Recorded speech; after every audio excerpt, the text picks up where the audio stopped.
hasbuhu. Kim Allohga suyansa, bu odamning hamma ishi Allohning qo'lida. Ibrohim alayhisalom juda ham katta o'tni to'plab gulxan yoqishdi. Ibrohim alayhisalomning oyoq qo'lini bog'lab o'tga uloqtirishdi. Havoda uchib ketyapti. Shunda Jibril alayhisalom keldida, "Alaka haja ya Ibrohim?"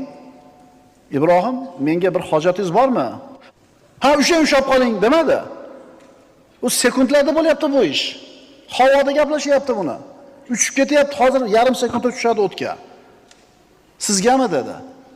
Sizga hojatim yo'q. Robbimga hojatim bor, ammo Robbimga aytishni hojati yo'q dedi. Hasbunallohu va ni'mal vakil dedi Ibrohim alayhisalom. Alloh taolo dedi, "Qulna ya naru kuni bardan va salaman ala Ibrohim."